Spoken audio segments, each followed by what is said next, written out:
वालेकुम स्टूडेंट्स, उम्मीद करता हूँ आप सारे खैरियत से होंगे। एक और वीडियो लेक्चर के साथ यहाँ पे मौजूद हैं। आप देख रहे हैं किंग्स स्कूल का यूट्यूब चैनल।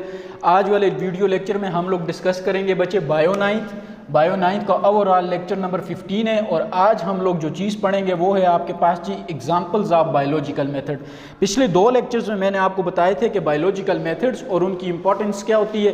फिर मैंने आपको बताया था कि बायोलॉजिकल मेथड्स की मदद से हम लोग कोई भी बायोलॉजिकल प्रॉब्लम सॉल्व करते हैं। तो आज बायोलॉजिकल मेथड के साथ रिलेट करेंगे हम लोग एक एग्जाम्पल, और वो एग्जाम्पल जो हम लोग इसके साथ रिलेट करेंगे वो है हमारी बुक में दी हुई है मलेरिया। तो हम लोग मलेरिया क्या है, आपके पास एक बायोलॉजिकल प्रॉब्लम है, लाइफ से रिलेटेड आपके पास एक प्रॉब्लम है। इस प्रॉब्लम को सॉल्व करने की कोशिश करेंगे बायोलॉजिकल मेथड की मदद से। और इस लेक्चर में जो होमवर्क होगा, इस लेसन के आखिर में जो आपको होमवर्क दिया जाएगा वो आप अपने ग्रुप में तो भेजेंगे ही भेजेंगे, साथ में इस नंबर के ऊपर भेजेंगे। ये नंबर आपको नज़र आ रहा है स्क्रीन के ऊपर 0317 इस नंबर के ऊपर आप लोग अपना होमवर्क भेजेंगे। होमवर्क चेक करने के बाद आपको वापस भेज दिया जाएगा। अब बच्चे आ जाएं example of biological method. Biological methods की डेफिनेशन हमें पता है कि वो वाले मेथड्स जिनकी मदद से हम लोग बायोलॉजिकल प्रॉब्लम्स को सॉल्व करने की कोशिश करते हैं। तो अब मैंने आपको बताया कि हम लोग जो प्रॉब्लम डिस्कस करेंगे वो कौन सी है, हमारे पास मलेरिया। तो स्टेप नंबर 1 जो होता है वो होता है रिकॉग्निशन। बुक के अंदर ये वाला स्टेप मिसिंग है। आप हेडिंग देंगे स्टेप नंबर 1 रिकॉग्निशन। जो रिकॉग्निशन की साइंटिस्ट ने वो क्या किया, आपके पास प्रॉब्लम, ये प्रॉब्लम किसके साथ रिलेट करता है, लाइफ के साथ। तो इस प्रॉब्लम को किसका नाम दिया, मलेरिया का। तो बुक में स्टेप नंबर 1 ऑब्जर्वेशन लिखा हुआ है जो कि हमारे बायोलॉजिकल मेथड्स को गलत साबित करते हैं। आप लोग क्या करेंगे, स्टेप नंबर 1 की हेडिंग दे के लिखेंगे रिकॉग्निशन, और साइंटिस्ट या फिजिशियन ने जिस प्रॉब्लम को रिकॉग्नाइज किया वो कौन से, आपके पास मलेरिया। इस मलेरिया को हम लोग डिस्कस करने की कोशिश करेंगे अकॉर्डिंग टू बायोलॉजिकल मेथड्स। अब आपको पता है बायोलॉजिकल मेथड्स का प्रॉब्लम रिकॉग्नाइज हो गया, जो नेक्स्ट स्टेप होता है वो कौन सा होता है, ऑब्जर्वेशन। बुक ने इसको स्टेप नंबर 1 काउंट किया हुआ है, हम लोग इसको काउंट करेंगे स्टेप नंबर 2। अब ऑब्जर्वेशन क्या है आपके पास जी। ऑब्जर्वेशन से पहले कुछ थोड़ा बहुत हिस्ट्री की तरफ चले जाते हैं। हम लोग कहते हैं कि साइंटिस्ट ऑफ दैट टाइम, क्या मतलब दैट टाइम, 2000 साल पहले आज से उस टाइम के जो साइंटिस्ट थे उन्होंने इस बीमारी को सामने रख के इसकी कुछ ऑब्जर्वेशन बनाई। ऑब्जर्वेशन किसके मुतालिक बनाई, रिलेटेड विद मलेरिया। ये आ गया आपके पास बायोलॉजिकल प्रॉब्लम। इस प्रॉब्लम को उन्होंने सामने रखा और इससे रिलेटेड कुछ ऑब्जर्वेशन बनाई। अब ऑब्जर्वेशन कैसे बनती हैं, उन्होंने स्टडी की।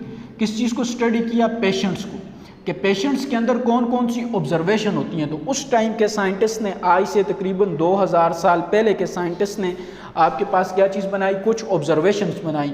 और वो ऑब्जर्वेशन हमेशा किसकी बेस पे बनती हैं, आपके पास पेशेंट्स को स्टडी करके। कौन कौन सी ऑब्जर्वेशन थी बच्चे, observation number 1 the continuous attack of chill and fever. जो लोग मलेरिया के पेशेंट्स थे उनको कंटिन्यूस अटैक आते थे, रिकरेंट अटैक आते थे, रेगुलर इंटरवल ऑफ टाइम के बाद अटैक आते थे। किस चीज़ के, ठंड लगती थी चिल, और फिर क्या होता था, आपके पास बुखार होता था। तो ये पहले ऑब्जर्वेशन थी जो उस टाइम के साइंटिस्ट ने बनाई, the continuous attack of chill and fever.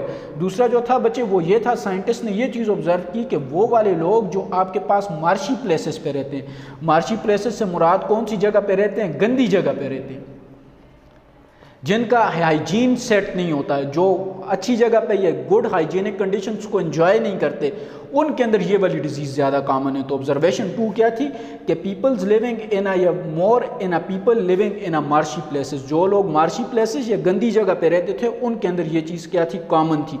फिर इस ऑब्जर्वेशन को बेस बना के कुछ वॉलंटियर्स थे।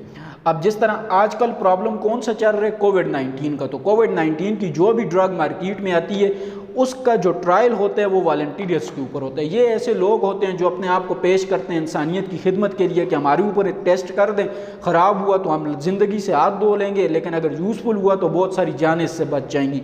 ऐसे लोगों को कहते हैं वॉलंटियर्स। तो उस टाइम भी कुछ वॉलंटियर्स ने फिर ये जो मार्शी प्लेसेस थी इधर का गंदा पानी पिया, मार्शी वाटर पिया, गंदला पानी पिया, लेकिन गंदा पानी पीने के बाद उनको मलेरिया नहीं हुआ, दे डिडंट गेट मलेरिया।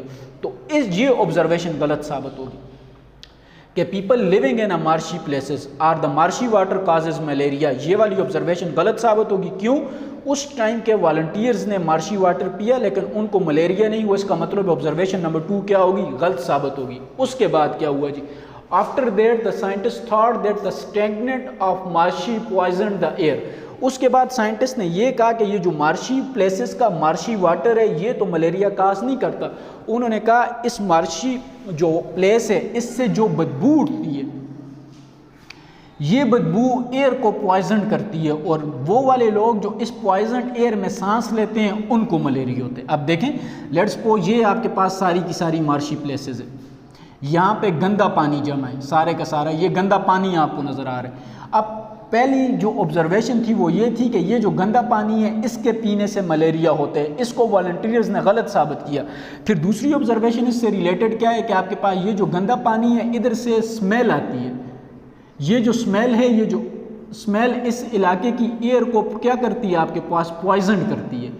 ये जो एयर पॉइजन होती है इधर जो लोग ब्रेथ करते हैं या ब्रीथिंग करते हैं उनको क्या होता है आपके पास मलेरिया होता है। और ये चीज़ ज़्यादा ठीक साबित हुई, क्यों? क्योंकि मलेरिया की जो एटमोलॉजी होती है ये लैटिन वर्ड है। इसकी एटमोलॉजी जब हम लोग देखते हैं तो माला का मतलब होता है बेड और एरिया का मतलब होता है एयर। तो इसका मतलब है ये जो बेड एयर होती है ये आपके पास रिस्पॉन्सिबल होती है, किस चीज़ के लिए रिस्पॉन्सिबल होती है? For malaria. उस टाइम के साइंटिस्ट ने ये वाली ऑब्जर्वेशन निकाल दी। अब उन्होंने पहली ऑब्जर्वेशन जो बनाई वो क्या थी आपके पास कि मार्शी प्लेसेस जो है ये मार्शी वाटर है ये आपके पास मलेरिया का सबब बनते हैं, लेकिन इसको गलत साबित किया। उन्होंने कहा कि इस मार्शी प्लेसेस के ऊपर से जो एयर उठती है जो एटमॉस्फेयर को गदला करती है वो मलेरिया का सब बनती है। अब देखें bad air is responsible for malaria, ये ऑब्जर्वेशन हमारे पास बन गई। अब इस ऑब्जर्वेशन ने भी आंसर नहीं दिया हमारे पास, हमें आंसर नहीं दिया कि what is the cause of malaria, कि मलेरिया का काज क्या है। ये तो रिस्पॉन्सिबल है लेकिन काज तो नहीं, इसका मतलब है काज पीछे कोई और चीज़ है। तो फिर साइंटिस्ट ने इसके ऊपर मज़ीद काम किया पैसेज ऑफ टाइम के साथ, या साइंस के अंदर डिस्कवरी के साथ। जब माइक्रोस्कोप इन्वेंट हुआ तो फिर क्या किया, आज से तकरीबन 200 साल पहले साइंटिस्ट ने ऐसी चीज़ डिस्कवर्ड की, प्रूव किया कि बहुत सारी जो डिजीज़ेज़ हैं उनका काज कौन सी चीज़ होती है? बैक्टीरिया।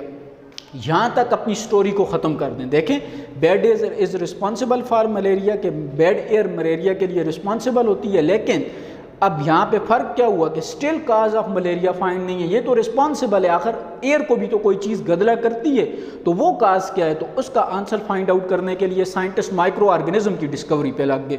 तो आज से तकरीबन 200 साल पहले साइंटिस्ट ने इस चीज़ को डिस्कवर किया, लॉइस पास्चर ने, कि बहुत सारे जर्म्स, ये बहुत सारे माइक्रो ऑर्गेनिज्म स्पेशली बैक्टीरिया ऐसे होते हैं जो क्या चीज़ काज करते हैं? डिजीज़ काज करते हैं। इस चीज़ को बेस बना के एक फ्रेंच आर्मी फिजिशियन था जिसका नाम था लेवरान, उसने 1878 में क्या किया, स्टडी किया ब्लड ऑफ पेशेंट को, मलेरिया पेशेंट के ब्लड को स्टडी किया और उसके ब्लड के अंदर इस तरह की थ्रेड लाइक स्ट्रक्चर डिस्कवर की।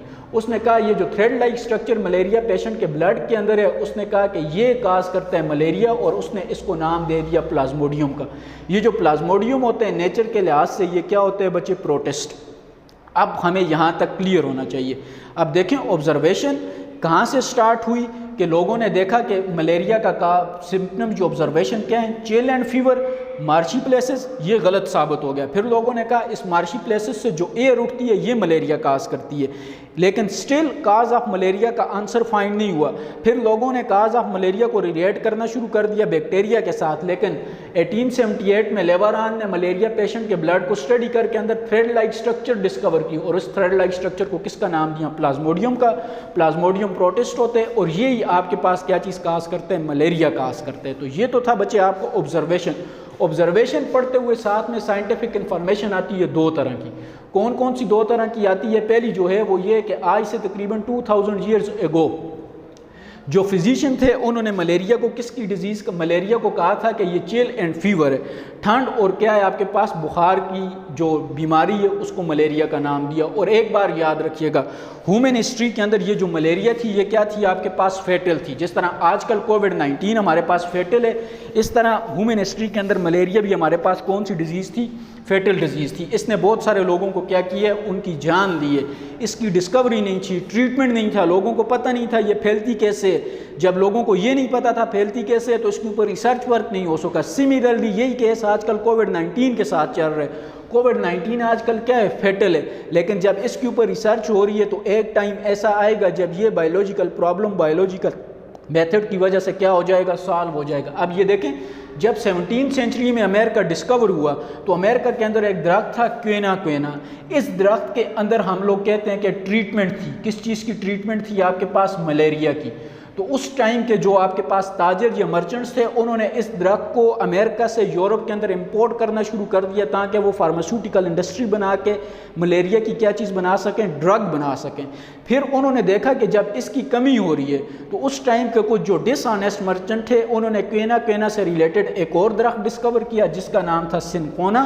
सिनकोना का जो बार्क था, इसके अंदर एक केमिकल प्रेजेंट था। वो केमिकल कौन सा था? आपके पास क्यूनिन। इस क्यूनिन के अंदर क्या था आपके पास जी? इस क्यूनिन के अंदर आपके पास ट्रीटमेंट थी। किस चीज़ की ट्रीटमेंट थी? मलेरिया की।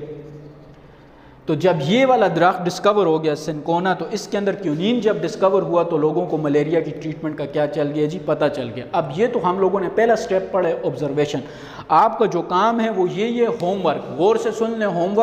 होमवर्क आपका ये कि आप ये जो ऑब्जर्वेशंस हैं इनकी सारी की ऑब्जर्वेशन की लिस्ट बना के, जो नंबर आपको लेक्चर के स्टार्ट में और अभी दोबारा बताया जा रहा है 0317 इसके ऊपर भेज देंगे।